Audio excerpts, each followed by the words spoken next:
Welcome students to the online NPTEL course Contemporary Architecture and Design. In today's class we will discuss about a different topic, which is typography, and because it's quite important to understand to have a basic knowledge about typography while we discuss about architecture as well as the design. So in design we talk about the style and what is the different features which was coming around, and in architecture also what kind of construction technique, materials and the visual vocabulary was getting evolved in architecture. But today without the typography becomes a integral part of both the cases in architecture as well as the design. And for example, if we select a signage or later for the signages in the built environment or in the interior spaces, what kind of typefaces will go with is quite important to know with the sense of architectural visual style. And similarly for the in the cases of design, many of the cases we need to select the typefaces, and so this is quite important to have a basic understanding what is the style of typefaces and what are the different eras and how it evolved throughout the history and contemporary movements. So few of the typefaces were already just few were mentioned, like Bauhaus typefaces, and what are the similar typefaces which was which can go with the Art Nouveau style, which was discussed when we were discussing the movement. But mostly we did not we did not go through the typefaces movement. And especially if you're working on the graphic design and the visual communication design, typography becomes a very integral part. Today we will not give you a detailed description of typography because it's a complete subject altogether. We'll just give you a basic idea and just a broad history and a very basic concept of typography. We'll not go towards the morphology of typefaces because you are not going to design a typeface. You can, but this is not under the scope of the study area in this syllabus. So the kerning, excite, what will be the spacing between typefaces, we're not discussing that. What should be the length of the excite versus the total drop, ascenders and descenders, and kerning we are not discussing. It is part of the pure typography course. We will just discuss how to select typefaces and the basic of typography movement, and we will not also talk about the different typefaces. We'll just give a basic idea of how if the typeface looks like this, what can be the time frame when it was designed, and how it will help you to select a typeface and for your design.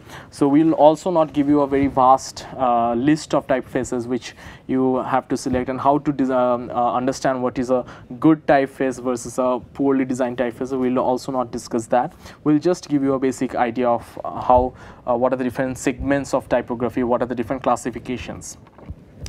So evolution of typography, it started with the basic the ancient era where people started scribbling on adobe tiles, or they started etching on something, or they started writing on papyrus, or they started chiseling the marble in classical Greek and Roman architecture.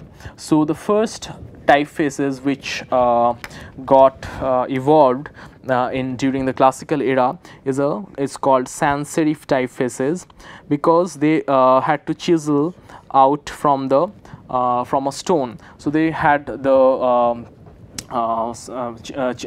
tools to chisel out, and then the hammer. So they had a particular inclination, and one side becomes thin because of the inclination of the tool. The chisel's head was something like this. So when it goes like this becomes thick, and when it goes like this side, this becomes when it goes in this direction, this becomes thin, and when it goes in this direction, this becomes thick. So that's why this difference in thickness started coming, and this was quite difficult to use this tool to end a sharp edge. That's why they created this kind of edge, especially in the end. So A will look like this, and because the end chiseling the end was quite different, it will end like this. Now for this part they had to use a different tool and chisel it out. So that's why this kind of typefaces got evolved from the Roman typefaces, which is called as serif typefaces. So these are the serif ends. Now we also have a type category which does not have this serif ends, which is called sans-serif. So it might just look like this, and there won't be any serif ends. So those type categories called sans-serif, and if it has a serif end, so this will be a serif typefaces. So generally, so in our conception, because serif typefaces were evolved first, serif typefaces has a much older look than sans-serif. So if you want a very new, sleek, modern look, you should go for a sans-serif typefaces. And if you want to connect your design with a classical and more ornate style, ornamentation heavy style, then you should go for a serif typeface in general perception. Now later we all know that German inventor Johannes Gutenberg first invented the printing press during the Renaissance period, which happened in Germany, which is around 14th century to 17th century. During that time, before that they used to handwrite and copy the different texts like Bibles and other manuscripts, but after that, after invention of Bible, they started printing. So this after invention of the printing press, they started printing, and the first printed book was Bible.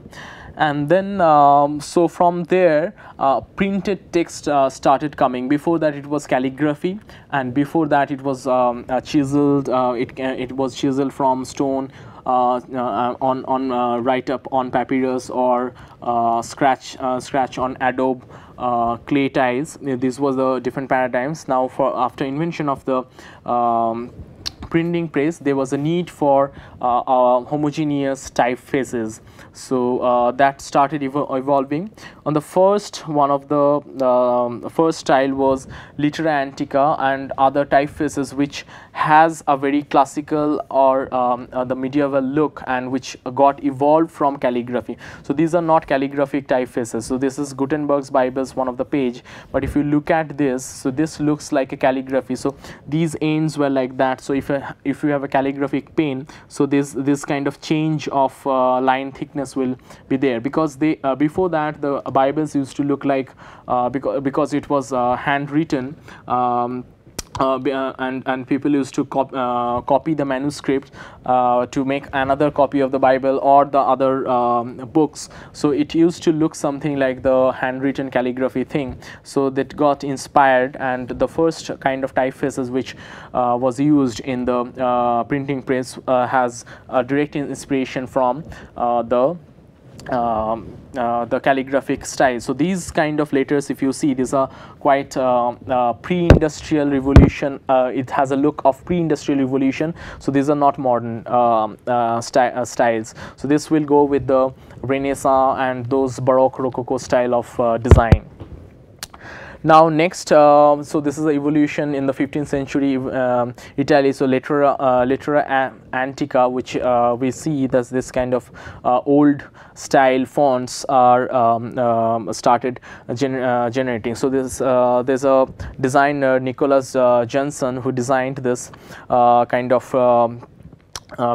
he established this printing firm in Venice around 1969, and he used this kind of typefaces, Littera Antica, and his typefaces merged the Gothic traditional style into French and German that time of Renaissance style. So that was the style which was there. In the later phases after Littera Antica, so which was the pre-industrial revolution, which can go with the style from Renaissance to industrial revolution, because that is the time after Renaissance Gutenberg made the Bible, and this time this Littera Antica and the similar fonts was there, which was inspired from the hand painted calligraphic style. Now, after industrial revolution, there was few fonts which evolved and took inspiration from Litter Antica, but drastically changed the style of design, and it's much more modern because it's a modern font which includes Garamond. So the font which we use today, a few of the fonts are like Garamond, Bembo, Palantino and Jensen, which are named after the printers who worked in the 15th to 16th century, which is Renaissance time. So these fonts are not Renaissance fonts, these are modern font, but this has a link with the Renaissance.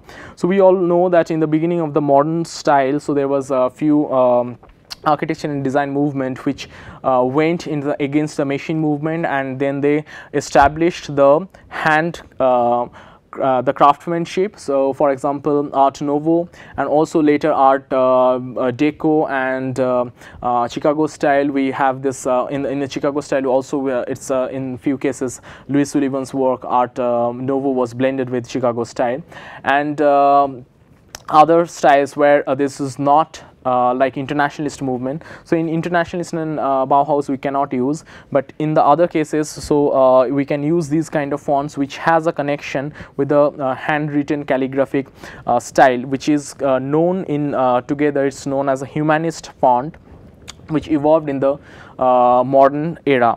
So if you look at the Garamond font, which is one of the humanist font of old, which connects the old style, if you look at the G of any typefaces of the Garamond font, the spacing between these two lines, the end lines will not be equal. So it will look like somebody have used the paint brush and painted each and every letter. So if you use this part of the of a letter in your poster or composition, you will see all these lines have a tilted lines. None of these are straight lines, and if you expand it and zoom in each and every letter, you will see that it looks like a painted font. So if you look at the Garamond's font, so as the other fonts which comes under humanist, so it does not look like a machine made font. So this is kind of against the machine fonts which you can use in your design. So contemporary revival of historical fonts are designed to confront the conform with the modern technologies. It's against the modern technology and against the modern technology, but it also has the inspiration of the modern technology. So it's not exactly something like Litter Antica, so it's not coming from the calligraphic style. It looks minimal, but still it has that humanist touch. So it also fulfills the demand of sharpness and uniformity, but still it's not as uniform as totally machine made font. Now another, we all know that there's two difference in italics and then Roman, which is upright, which is Roman, and italics, which we right now have in our system in digital fonts. So it came from, it has a background story which started from again Litter Antica, which has a italic version. First was the Roman version, and then they made the italic version.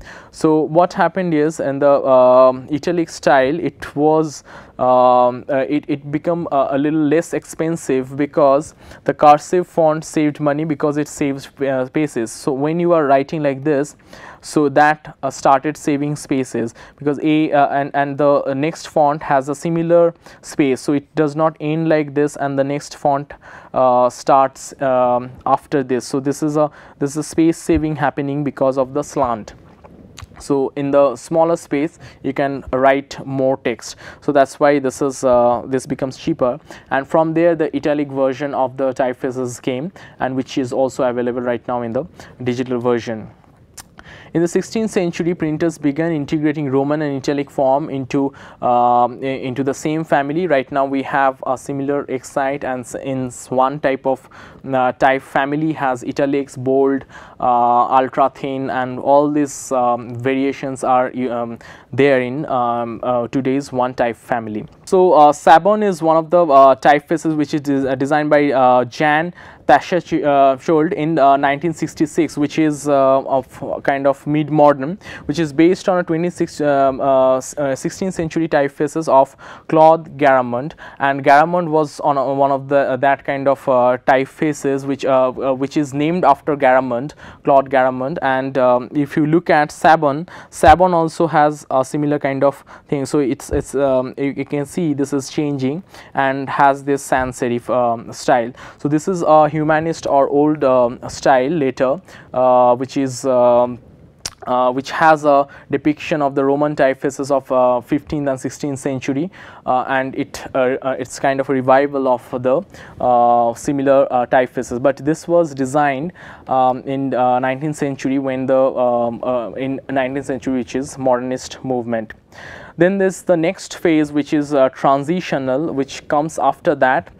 So the Sabon and Garamond was has an older version. After that, this is transitional. Transitional is one of the typefaces is John Baskerville, which is designed in the transitional phase, which is 18th century, the mid 18th century, which has a sharper end. So if you look at these kind of curves, which looks like a painted font with a paintbrush, and there's a lot of change of the lines were minimized in transitional style, and this is a little bit more homogeneous, and there's a straight line going, and it has a more inclined towards the machine. So it's more abstract and less organic than the humanist style, which is John Baskerville. The Baskerville font is one of these.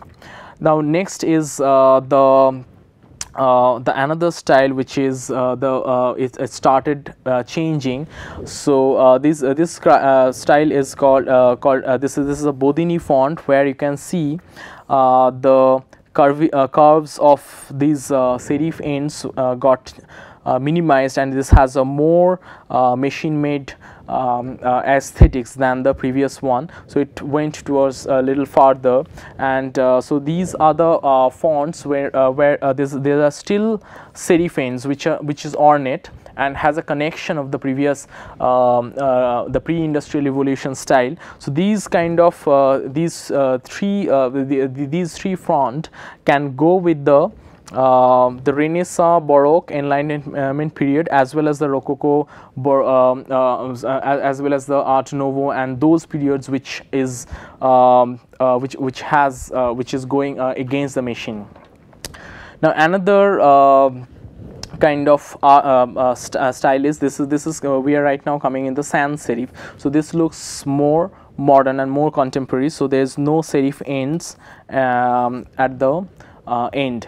So this is a humanist sans-serif. So it's not it has a humanist touch in the sans-serif. So it's not exactly. So if you go detailed in the typefaces, so you will see that the sans-serif also has a different version. So the Gill Sans has a little humanist version. So you can see there's a change in the length, and also this letter A has a calligraphic variation in the line width. If you zoom in, so you will see a little variation in the line width here, and the small letters and the other letters, if you look at, so there will be a variation. And in the later phases, when we will go in the next other typographic other typefaces, these kind of variations will also be minimized.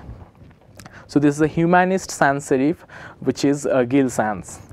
Now it is a transitional sans-serif, which is going into the next phase. So here this variation, there is a slight variation, because when it is getting joined, if it is thick, then it will give a black patch. So this kind of deviation is still there, but you can see the deviation is quite less from the humanist sans-serif, which is a transitional sans-serif, or the grotesque or neo-grotesque is under this style. This is Helvetica. Helvetica is one of the very well designed. It looks good if you are selecting a sans-serif font. So Helvetica is a very well designed font which comes under which looks and which goes with many design if you are going for a sleek and minimalist look. Now there's a geometric sans-serif which is more geometric in nature, which is also designed in the modern era, which is 1927. It was been designed by Paul Renner. So here we can see a lot of geometry, and this is A is a complete circular A. So here this curved A and the more traditional look of the A is minimized by a more geometric one, and this kind of angularity is added in the typefaces. So if you if you're using Futura, it gives a very contemporary, very modern, sleek, minimalist look, and it can go with a modern, sleek design. And if you look at the logo of the metal band Linkin Park, their design of the letters were a distorted version of Futura, and it also goes with the type of songs where the genre of the song which they play. So this kind of angularity gives a very sharpness in the design. Now another style is Egyptian or slab serif, which is Clarendon. This style, which is again has a serif end, but it is not modern. It is more associated with the postmodern typefaces, where postmodernism, we know it has again more ornamentation, and it again went back to history. So they started ornamenting the font. So these kind of fonts you see on the posters and placards or the billboards in postmodern era, and here this is called slab serif. So in the typefaces, these serifs were the ornamentations, and it also has a functional attribute in visual ergonomics. When these serif ends are there, so this, if you minimize the font size because of the serif ends, this becomes very legible. But in Egyptian or slab serif, this serifs worked as a ornamentation, not just a functional thing. So here in this slab serif, so these serifs looks like a slab, so these are very thick. The ornamentations are becoming much more pronounced and much more exaggerated. So here if you look, the A's tail is the end part is exaggerated, and it's going up, and the thickness of the serif as and the main the part of this text is quite different in terms of the morphology, and it's quite ornamental. So these is quite it will go with the pop and the postmodern style. So these are the few fonts which we have discussed. So it goes from the previous, so it's mostly chronologically it goes. So it's first it is Sabon, then Baskerville, it's more modern, then Bodini is more modern, then then we go back to go to more later phases, which is Humanist sans-serif, where there was a little difference, but it's sans-serif, it's not serif. Next it goes to the transitional, where the change between this line width, difference between the line widths was minimalized. Then it becomes very geometric, so this angular lines and all this other, if you look at the other typefaces of this fonts, letters of this typefaces, then you will see the geometry is maintained in different letters as well. Now it went to the more postmodern style of this design, which is Egyptian or slab serif, where there's a lot of line width is added, and a lot of ornamentation is added into the design. And then there are other fonts like Universe, which is a type family which is done by designed by Adrian Frutiger. Frutiger is also a very well designed typefaces. You can explore that and explore more with the typefaces and mix and match with your design. And there is no hard and fast rule that it has to go with the particular typefaces. You can change and break the norms and play with and explore different typefaces, but this is a brief overview of what are the typefaces which can go with a different timeline. Thank you.